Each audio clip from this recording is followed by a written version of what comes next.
I'm so happy to have back with us today for season 2, episode 17, The Terminator Decoupling, the one and only production designer for The Big Bang Theory, as well as shows like 2.5 Men, Mom, Dharma and Greg, Friends, the one and only John Shaffner. John, welcome back. Thank you for joining us. Well, thank you. It's fun to be here. I enjoy talking about these projects, these shows that I love so much. I feel like we could do a whole podcast on every single show you have worked on. I think there's over 156 or something. I mean, it's truly remarkable. Those are the pilots. I only really designed. There were only 63 series that. Oh, only 63. That went to series. Only 63. Okay, got it. Well, we'll have to make do with that number, but I'm sure we can work with it. I don't know if it's appropriate, but, I was kind of getting older when I started the sitcom game. When I first arrived in Hollywood, I went to work as an assistant to a designer named Ed Stevenson, and I became a set decorator because it was done under the network contract. Okay. Whereas an assistant art director, I would be the decorator. So I came aboard and decorated Benson, and then Soap, It's a Living, and the last thing I decorated for him was the pilot to the Golden Girls, and then I stepped away because my career at that point was entirely in music entertainment variety shows. So I helped develop and actually named a show called Star Search, which was the talent competition show with dear old Ed McMahon. And I'd worked with Bob Banner and Sam Riddle on a whole series of projects. Music shows, country music shows. One of my first big ones was the 25th anniversary of the Riviera Hotel with Tony Orlando and Dawn. I mean, it was all music. And then David Copperfield got into the picture, and then it was Kevin Bright producing Friends, and we'd worked with him, and he really fought for us, my partner Joe Stewart and myself, to design the pilot of Friends. And once Friends started going, then Warner's came and said, well, can you do one more? Because they always like to gang up on you and maybe get a deal. And then I did Hope and Glory, I think it was called. Okay. And went from there to this whole career with so many sitcoms, while we also maintained our music entertainment design for multi-camera at our home studio. So like the American Music Awards and the Jerry Lewis Telethon and TV specials, that kind of work. I always say sidetrack. There's no age limit on excellence. And yeah. So no, I'm so glad whatever age you were when you started that you did it, because our lives are more enriched for you. You did bring up the Golden Girls, and I have to ask before we get into this episode of The Big Bang Theory. Now, I might be going down such a rabbit hole that you're going to tell me I'm absolutely crazy, and feel free to. But obviously in the Golden Girls, we had that iconic banana leaf wallpaper in Blanche's bedroom and the bedspread and everything. And then in Friends, there was an episode in the finale of season 9, the premiere of season 10, where they are in Barbados, and in the hotel room that Rachel's staying in, there is banana leaf wallpaper there. Then, this is where I'm going, that will tie into Big Bang. In the stairway, on the walls, that when the stairs go up and you're in a landing, I don't know if you can always see this in the show, but you can when you're there. There looks like there is a more of a pale yellow banana leaf motif a bit in the stairway, if I remember. Tell me if that's correct. Is that at all linked from the Golden Girls to Friends to The Big Bang Theory? Well, that wallpaper is famous because it was from the Beverly Hills Hotel. Yes. And Ed had wanted to use it in the show as a headboard on Golden Girls, and I said, let's make a bedspread to match because they make fabric. And then later on, when we were doing Barbados, I went, oh my God, this will be perfect for this. And then when it came to do the stairway on The Big Bang Theory, the secret is we had a problem with sound. As soon as we built the set, sound engineers came in and walked up and down the stairs and said, we're going to have an echo sound in here. What can you do to fix that? So we had to put fabric on the walls, and underneath the fabric was padding so that it would absorb the noise, the sound of steps, and keep the walls from echoing, because you were walking down a hallway. And so I had to shop for fabric. I was looking for something that would be in a cooler, the yellow green colors that would look good with all the skin tones and hair colors of everybody. And I came across that fabric and I went, well, we are in California and leaves are kind of good because they always compose decently near whatever you're wearing or what's behind you. So that's how that fabric actually came to be. So I'm not totally nuts here. You're not totally nuts. I've always been wanting to ask you about that, because for the longest time, I've been always obsessed with that banana leaf print from, you're right, the Beverly Hills Hotel. And then it would make its way into some of these iconic shows. And when I was in the stairway one time over at Big Bang, I was like, this is interesting. I gotta get a podcast one day just so I can ask John Shaffner this question. Padded walls. Padded walls. I mean, who would have known? These are the secrets that are involved in making a show come together. There's so many things that people have no idea about in order for it to work properly. So season 2, episode 17, which is the Terminator decoupling, it aired on Monday, March 9th of 2009. And the log line is that the guys go to San Francisco to a conference via train called the Coast Starlight Train. And they share their coach with Terminator, the Sarah Connor Chronicles actress, Summer Glau, whom everybody tries to hit on, except, of course, for Sheldon. So walk me through. You get a script, you've got to create a train set, so to speak. Well, once again, this was a script that arrived on my desk early on. The producers and the writers understand when they get a script that might take a little more challenge to work on. They try to give me an advance warning on it. Maybe I don't get the whole script, but I get, we're going to need a train. Well, trains are a real challenge. Because in the day of Hollywood, there were many train sets at every studio, because many movies in the 30s and 40s and even into the 50s took place on trains. And then one day somebody decided they should all be thrown away because nobody will ride on a train again. And so you get a script that calls for a train car, and trains are very complicated to build. Because the detailing on it is machined work. It's not something that you usually can make out of wood or the skills that you have available to you in a construction shop in a week's amount of time. I did do one pilot once where we had to build a complete Long Island Railroad car from scratch, and doors and all of the things that went into it. It was enormously expensive. And so we immediately knew that the first thing that we had to do under the direction of Faye was, can you find something to rent? Which, of course, was our first choice. Right. So we called every place in town. And we finally found parts of one, I think it was at Universal. They had more what we used to call rolling stock, things that could potentially move. So we collected the pieces that we could, and then we manufactured some more pieces to make it larger and to finish it out. And then they only provided was the walls, which of course looked like they had been dragged on a chariot across North Hollywood from, Simi Valley warehouse. And we had to restore it all and put it together, but we had to build the platform that we raised the whole thing up off the ground, and we put it on inner tubes.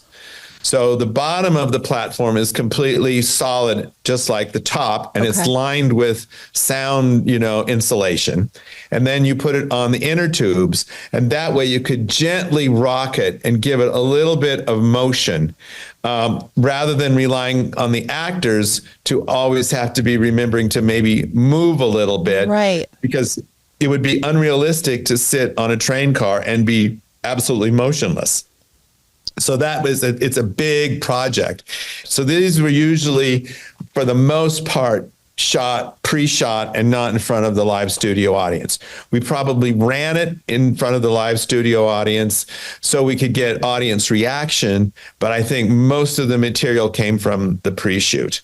And that was the kind of scene that they could manage that way. The audience reaction wasn't as critical. There was no great emotion, but it was funny. Right. So they played it, usually would either play back or do it once in front of the audience with cameras kind of covering it to get the laugh track. Chuck and team were very sensitive about that the laughs be right and feel correct for the comedy, as opposed to just turning the dial up, laugh, laugh, laugh, turn the dial down, you know. I am exhausted for you all listening to this of what it took to bring these train scenes to life. I mean, you made it look effortless and seamless.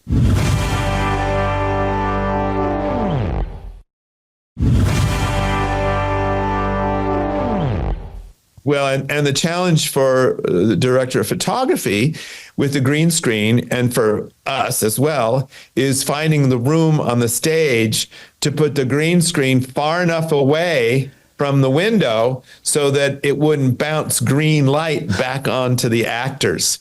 Because if you get the wall of green too close, then everybody turns green on the side of their face. So you have to make the wall at least 12, if not 15 feet away. And one of the challenges of doing a multi-camera show on a soundstage is the limited space. Because you have basic sets that take up so much space, and then you have this much space for every week's episode. So usually one of the first things I would do in reading a script was try to figure out, okay, how is this all going to fit? In fact, I still dream about how to fit a show onto a soundstage. I believe it. Get a script and it didn't fit. And with Big Bang, it didn't happen a lot, but every once in a while, I would have to call the line producer, Faye, or later on, it was Christy and Robin, to say, this isn't going to fit. Can we talk to the writers about getting rid of one of the sets? Do we want to shoot it on Wednesday and then we'll turn it over? Or can we shoot it on Thursday morning and then we'll strike it out at lunchtime and start resetting, and then they can shoot it out in the morning? Actually, this was a Tuesday, Wednesday show. So yes. Tuesday was we'd tape have night. to turn it around, Sunday night, Monday night, or Tuesday morning. They would come in early, and we would pre-shoot it and then strike it out and set up another set. It was preferable to do that than to try to get another soundstage, because then you'd have to, even though Warner Brothers show has to rent the stage from Warner Brothers. So there's a lot of hands in different pockets for the money. A lot of moving parts. Exactly. So that was the challenge with the train. And fortunately, in that episode, we had a little bit of the apartment, and we had Sheldon's bedroom where he's, doing his very careful inventory of his socks. Yes. And I love that it was the same sock twice, blue Argyle. And establishing him packing. Although I was surprised that we didn't make his bedroom a little tidier for that shot. But I think that they wanted this sense of, it was a little chaotic for him to do this, and he lost control. And so he was controlling it with the computer and doing the inventory for packing. But that was just a little side bit. And then there was one scene in the lobby of the hotel where they were having the conference. Right. So we just did with Dr. Got to do a little set for that. Yes. So we pretty much filled up the soundstage. Oh my God. How many degrees do you have to have or major in order to know some of this stuff? Well, I've always said practice helps. The first time you do it, you're relying a lot on the people who've had more experience, and then you become the person who has more experience, and then you become the only person that has experience as you get older. And so then you have to, bring everybody along and teach the next generation how to do these things. That's a great way to describe it. Director for this is a particular, once you establish that you're going to be using green screen technology, what they used to call chroma key. And then we called it green screen, but, it could be blue screen, whatever. And of course, early chroma key technology was very challenging because there was always a little rip line around the face or whatever was in front of the screen. But now it's seamless. You really can barely tell if someone's in a green screen, especially if it's lit properly. Yeah. This is how the weather forecast is done everywhere. It's in front of a green screen. In a later year, we did an episode where they took the wine train in Napa. Yes. The wine dinner train. I was going to say there were many train sets that eventually made their way on the show over 12 years. That one was particularly hard because we did build that one from scratch. Really? Because there was nothing to rent that even remotely resembled any of the research that we had. Because basically, once again, trains and subway cars, there's like only one subway car in Hollywood, and I don't even know that it still exists to rent that was made for Seinfeld. And Warner's used to have parts of a subway car, but they were real pieces of junk. And so you would end up trying to build, and any of those things that require that kind of, like building a trailer or a motorhome is near impossible. Usually you try to buy one and cut it in half or something, but trains are tricky. Windows, you cheat the width a little bit. So the aisles are a little wider. The train is a little wider than they would be to fit on a track to make more room. The seats were pretty accurate. Okay. The little table in between gave them a little more room, lined it up with the window. There's a lot of little details that go into it, but add to the production value, but they're not exactly glamorous, so to speak. But the Napa train, we had to make look pretty and special with woodwork and special lights and curtains and all the things to make that special. Did it actually get easier? Because obviously when you did the first train in season 2, the show was successful, but it wasn't as successful as it would become. You guys got a bigger budget as the years went on. Did that at least make it easier when you were doing other train sets or anything else, is to have extra money that would go to this? Absolutely. Although I have deep respect for Chuck. When I would bring in an idea that he thought I was trying to save money, he'd bonk me and say, "John, don't save money. I want it to look good." And, Chuck had a very forceful way of expressing himself. And so I would have to go back to the office going, okay, I know that the producer told me to try to make this cheaper, but we're going to have to build a new set because Chuck will not be happy, especially if I show him something that he's seen before, right, and can recognize. That was my big job, was to use sets that we've used before, but not let him know that we'd used it before. Don't tell Chuck we've ever used that set before. So we would really work hard to, paint, wallpaper, decorate. So things that we had seen before always looked different, right? Unless they were meant to look the same.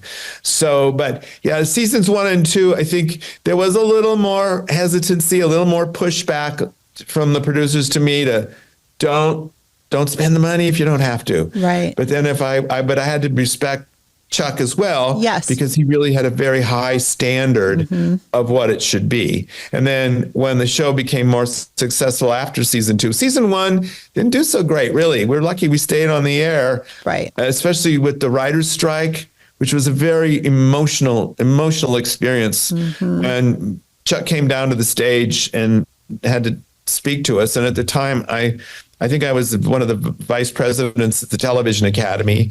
And I sort of felt it was my job to speak on behalf of the crew in particular. I said that we respect your writers. We wouldn't work without your work. And we believe you deserve to be treated fairly. And I spoke on behalf of all of us on stage. And I said, we support you in what you're doing. And I got to thank you. And we dispersed. And we were very sad. Yeah. And we were hopeful. But fortunately, that strike didn't last. It lasted long enough. 100 days. But when we came back, it was very joyful. Yeah. And we enjoyed doing that the rest of season 1. But the numbers were still not there. Right. Season 2, we saw a creep. One of the things that has worked for shows like this is when they go in the day, when they used to just rerun in the summer, right. That's when audience would often start to discover and then stick with the show the second season. So that helps. And then by the time we rolled into season 3, we were pretty sure we were going somewhere with this show. And really at that point, we stopped talking about money because it didn't do us any good to deliver something that was now expected to be really good. Right. So that was our goal. Just do as good a job as we can. And the poor accountants and the money managers at the studio would cry, but they knew it was for Chuck, and they knew in the end, guess who won the game? Exactly. That was Chuck. Yes. And also these shows were making the studio a lot of money. So yeah. It went hand in hand. It worked out for everybody. When they started to understand where the back end was going, they would be much happier to deficit finance in episodes and in seasons because they knew they were going to make it back, and they were going to make a lot more. I mean, right. I think of the history of Warner Brothers, and I think about how Friends and Big Bang will continue to make money for the studio and for whoever owns the studio forever. Yeah. I mean, it's absolutely astonishing to think that how many years later, from the inception of Big Bang in 2007 to now, how it continues to be so popular, right. Not just in the United States, but around the world.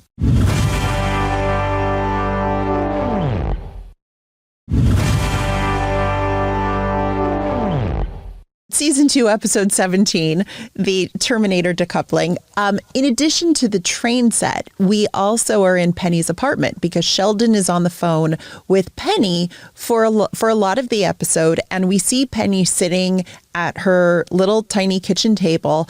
And it's one of the few times I remember, at least, that we see these like almost floor to ceiling windows that are behind her kitchen table. We almost see like a patio, a balcony outside with plants. Talk to me about that, because I feel like the curtains were usually closed for her in scenes. I do recall, it seems like we had more night scenes in her apartment than day scenes. Yeah. So that would, curtains closed. We did have a backdrop that we built, we custom made all the backdrops for Big Bang. I went to several parking lots in Pasadena and drove up to the tops and took pictures until I found what I thought would be suitable. And then we hired a professional photographer to go to those locations and take the pictures that we would then use for the backdrops outside the boys' apartment and Penny's apartment. And so we had a pretty decent backdrops on that show. We had good backdrops on that show. I'm proud of that. Yeah. And then we did have a little railing out there because oftentimes I had designed a window that was kind of low, and cameras could shoot over and they would see where the backdrop touched the floor. And so you'd oftentimes have a little bit of a fire escape railing is what we had outside of her apartment to help you not see the bottom of the backdrop where it touched the floor, because it was helpful to have the backdrop a little further away. Okay. Penny's apartment originally was thought of maybe as a studio apartment where the bed was in the living room, and then the bed was going to be in that window thing. And even though we had agreed on it, it became very apparent, even as we were working through the model phase, that she really needed to have a separate bedroom for storytelling purposes, primarily, also so that we could use her apartment, because she got the cheap apartment in the building. It was the little one. Right. And in fact, the window over her kitchen, we had no more room on the stage. We were right up against the wall of the sound stage. So what we had to do there was I talked to the decorators and I said, I don't know, we could put frost on it. You can hang plants in front of it. You can do curtains. And I believe it was Anne or someone in her department who came and said, what if we put this picture of, with the beach, seeing the palm tree in it on the window, so we don't have to see out the window at all, which was like, as long as everybody likes that idea, I like that idea, because it's the worst thing in the world. So Penny, she had the space between the island and her sink was like this far. I mean, like 20 inches. It was so narrow.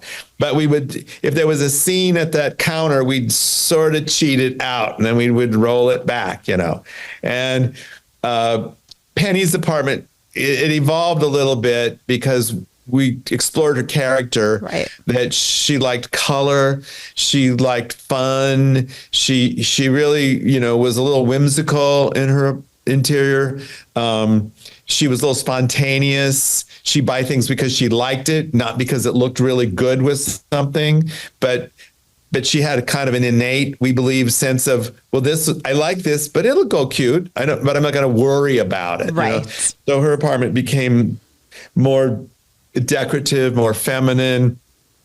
It was, I described earlier, the walls were a cooler tone to make her hair and her skin tones look really good. But it was tight. Her apartment was tight. It was small. It was little. And so that little table where she was sitting, upstage, like near the window, they didn't really have an excuse to use it very often, but they did. But it worked. It really did.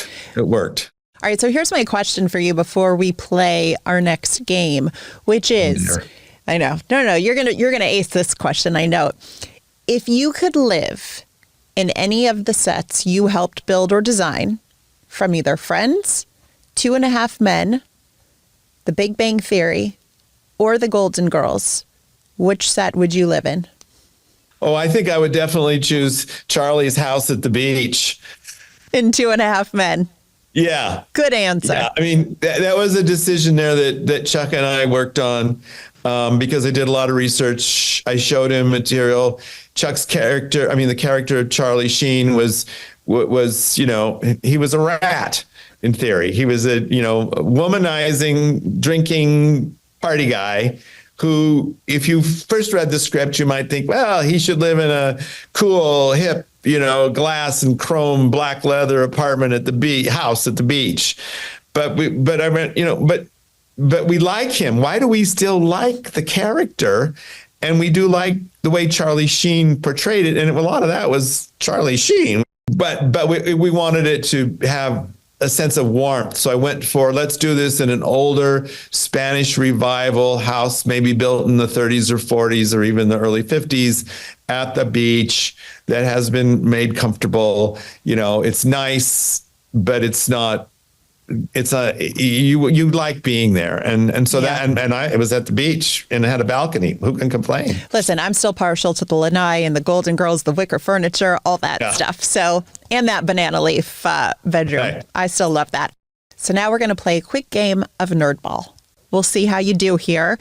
Would you rather live in a world where the Avengers exist or where Justice League exists? Oh, I like the Justice League. Good answer. I think. Would you rather team up with Wonder Woman or Captain Marvel? Oh, now it gets hard because, they're both fabulous. Pick one, John. Wonder Woman? I don't know. I liked Wonder Woman a lot, but Captain Marvel was pretty cool. Okay. Would you rather have super speed like the Flash or super strength like the Hulk? I was always a Flash guy. Would you rather be able to move objects with your mind or fly? I think the fantasy of flying has always been one. That's why we explored it so seriously with David Copperfield. I agree. Which villain is the best, Loki or Killmonger? I think Loki. Would you rather be trained by Batman or Black Widow? Batman. Would you rather fight crime with Captain America or the Flash? I like the Flash. I just, that suit was good. Spoken like a true designer. I love it.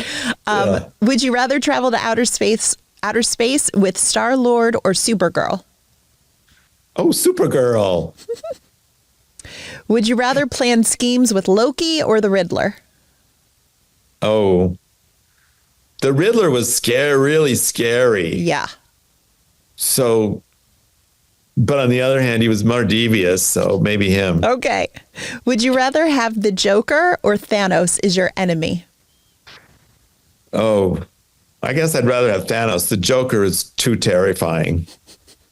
And finally, would you rather have Alfred or Nick Fury by your side? Oh, I liked Alfred. I think you should have a good butler. I agree.